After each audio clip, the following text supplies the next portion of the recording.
वैष्णवों के हृदय कमल जिस ग्रंथ के श्रवण मात्र से खिल जाते हैं, ऐसा वैष्णवों के लिए परमोपयोगी ग्रंथ है श्री वैष्णव मताब्ज भास्कर। जगत गुरु श्री मदाद्य रामानंदाचार्य भगवान की प्रामाणिक कृति है, रचना है। और श्री जगत गुरु रामानंदाचार्य भगवान ने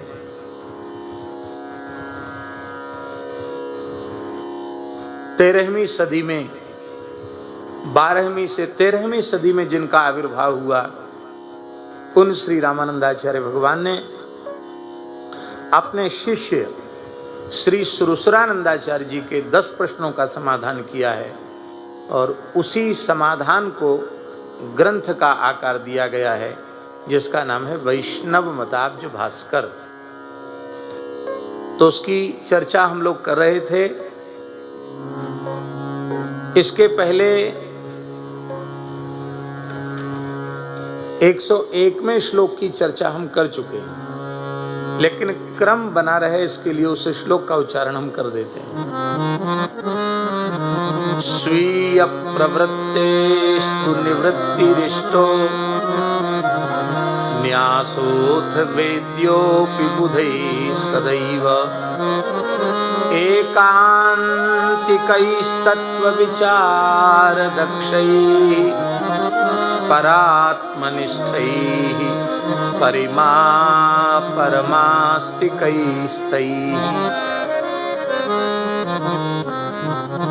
100वें श्लोक में भगवान की जीवों के प्रति जो अपूर्व दया है, उस दया का स्मरण किया गया।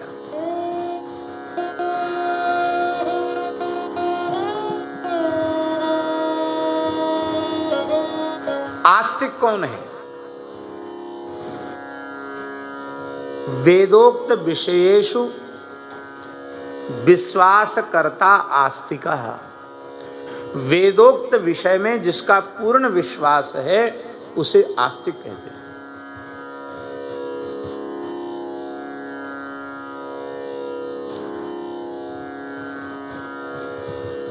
वेद नित्य सिद्ध अनाद्य पौरुषेय है और उस वेद के अतिशय गंभीर तात्पर्य को भगवान ने व्यास नारायण के रूप से प्रकट होकर के पंचम वेद महाभारत और 18 पुराणों के रूप में भगवान व्यास ने ही वेदों के परम तात्पर्य का व्याख्यान किया, उसको स्पष्ट किया। इसलिए वेदोक्त विषय से तात्पर्य है इतिहास पुराण में कहे गए जो विषय हैं उनमें भी जिसकी पूर्ण श्रद्धा है, जो उसको केवल कोरी कवि की कल्पना मात्र नहीं मानता है, उसमें श्रद्धा और विश्वास रखता है, उसे आस्तिक कहते हैं। वेद निखिल हेय प्रत्यनीक। निखिल हेय प्रत्यनीक शब्द का अर्थ है जितने भी हेय गुण हैं, निंदित गुण हैं, उनके जो विरोधी हैं, अर्थात ऐसा कोई दोष भगवान में है ही नहीं जो दोष के रूप में मान्य हो। कोई भी हेय गुण भगवान में नहीं, सभी दिव्य गुण भगवान में हैं। और कल्याणिक तान गुण गण विशिष्ट हैं भगवान, दिव्य मंगल विग्रह से विभूषित हैं भगवान, और वह भगवान ही प्राप्य हैं। प्राप्य माने लक्ष्य हैं, उन्हीं को प्राप्त करना प्रत्येक शरीरधारी का पुनीत कर्तव्य है। वो भगवान प्राप्य हैं। और ये जीव जो है जीवात्मा, भगवान प्राप्य हैं और जीवात्मा प्राप्ता है। प्राप्ता माने प्राप्ति करने वाला।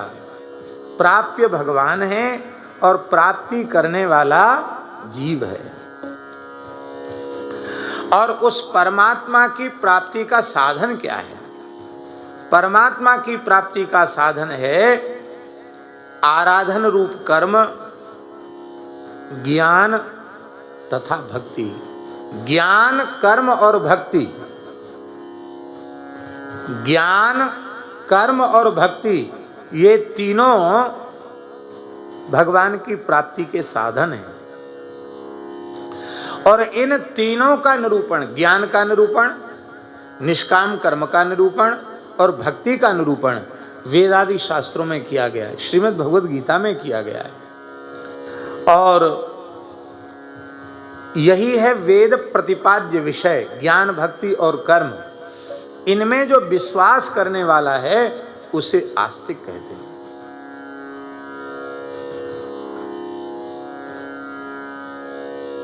शास्त्रों का ज्ञान भी एक दिन दो दिन में नहीं होता है, इसका एक संप्रदाय है, इसकी एक परंपरा है। गुरु शिष्य की प्राचीन परंपरा है। उस परंपरा से जो शास्त्रों का अध्ययन करते हैं, गुरु शिष्य परंपरा से जो शास्त्रों का अध्ययन करते हैं और अध्ययन करते करते शास्त्रों के चूड़ांत विद्वान हो जाते हैं, ऐसे उन विद्वानों में उस अत्यंत सूक्ष्माति सूक्ष्म तत्व, ब्रह्म तत्व के विचार की, चिंतन की सामर्थ्य उनमें उत्पन्न हो जाती है।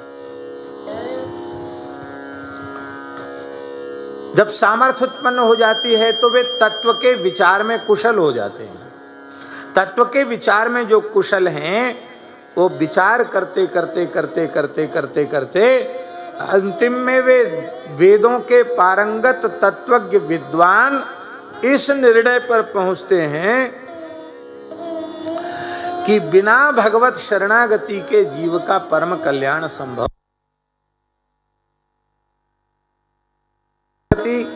निष्काम कर्मयोग का सार भी भगवत शरणागति और भक्ति योग का सार सर्वस्व भी भगवत शरणागति है। इस तत्व तक, इस सिद्धांत तक वे पहुंच जाते हैं और फिर अपनी प्रवृत्ति के सर्वथा त्याग को ही वे शरणागति ही कहते हैं। प्रवृत्ति मात्र का त्याग करते हैं, जिसे भगवान ने गीता में कहा, सर्वधर्मान परित्यज्य माम एकम शरणं व्रज अहं त्वा सर्व पापेभ्यो मोक्षयिष्यामि मा शुचो।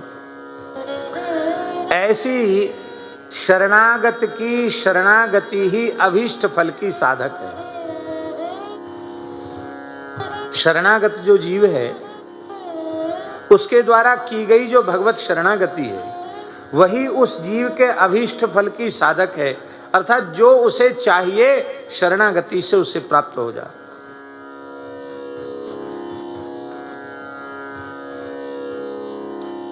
और जब संपूर्ण अभीष्ट फल की प्राप्ति शरणागति से ही हो रही है, तब शरणागति के अतिरिक्त अन्य किसी साधन में प्रवृत्त होने की उसको आवश्यकता क्या है?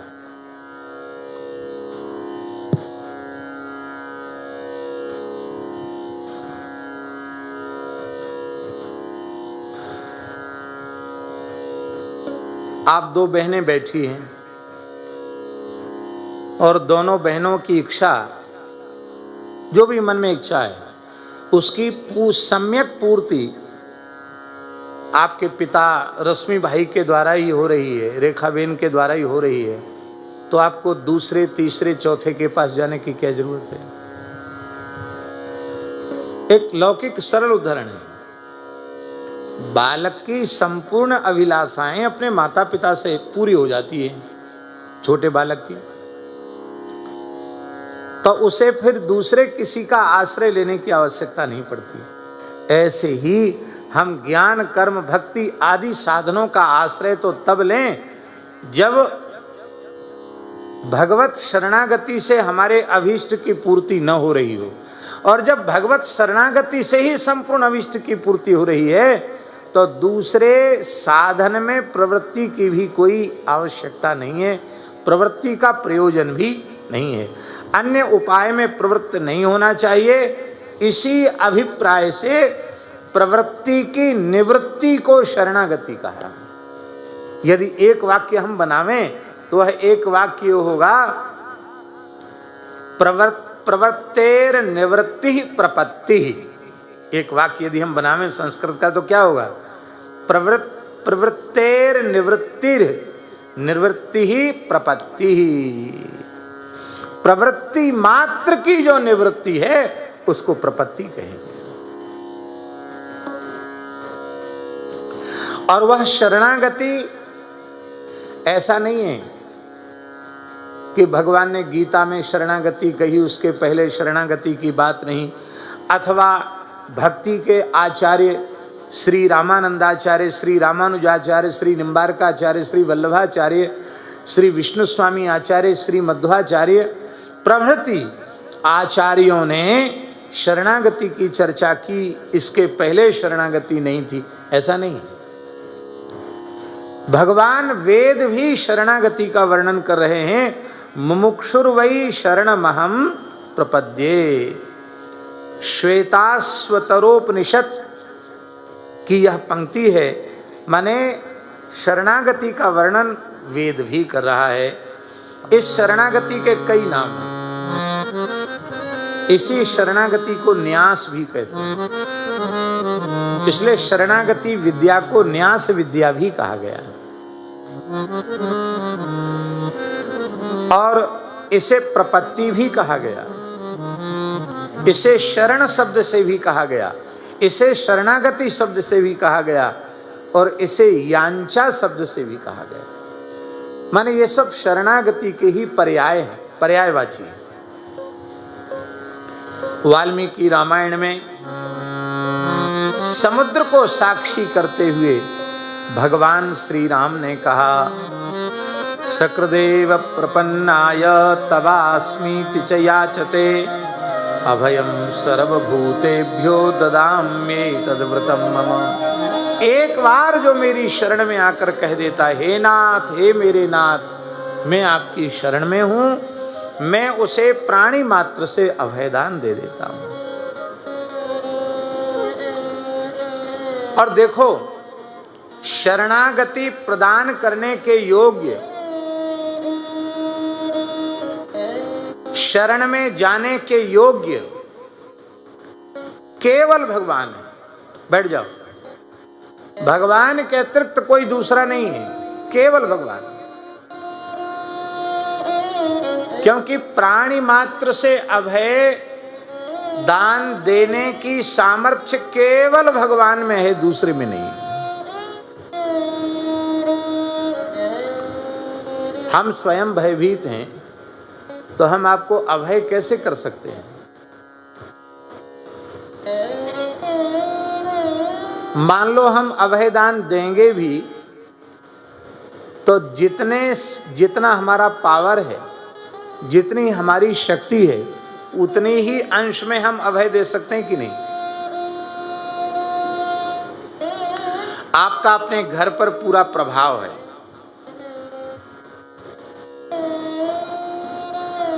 आपके इशारे से ही घर में सब कुछ होता है। आप अपने घर के मुखिया हो, आपका घर में चलावा है, तो आप अपने परिवार के लोगों से किसी को भी अभयदान दे सकते हो। भाई देखो, ये मेरा आदमी है, खबरदार उसकी तरफ टेढ़ी आंख करके देखा तो। क्योंकि परिवार में आपका पावर है, परिवार में आपका चलावा है, आप उससे अभय कर सकते हैं। पूरे गांव का ठेका ले सकते हैं क्या कि हम पूरे गांव से तुम्हें अभय कर दें? नहीं ले सकते ठेका। मान लो आपका पूरे गांव में चलावा है, पूरे गांव में आपका प्रभाव है, तो आप गांव से निर्भय कर सकते हो, पर पूरे जनपद से निर्भयता नहीं दे सकते। मान लो आपका पूरे जनपद में प्रभाव है तो पूरे प्रांत से आप निर्भयता नहीं दे सकते। मान लो आपका पूरे प्रांत में प्रभाव है, आप पूरे प्रांत से निर्भयता दे सकते हैं, पर पूरे राष्ट्र से निर्भयता नहीं दे सकते। मान लो आप इतने पावर में हैं कि पूरे राष्ट्र से अभय कर सकते हैं, पर पूरे संसार से अभय नहीं दे सकते। मान लो आपके पास इतनी शक्ति है कि आप सारे संसार से अभय दे दें, पर बुढ़ापे से अभय नहीं दे सकते, रोग से अभयदान नहीं कर सकते, मृत्यु से अभयदान नहीं कर सकते, नरक की यातना से अभय आप नहीं दे सकते। अंतिम में अभय प्रदत्व वह केवल और केवल भगवान में ही सिद्ध होता है। भगवान के अतिरिक्त किसी में अभय प्रदत्व नहीं है।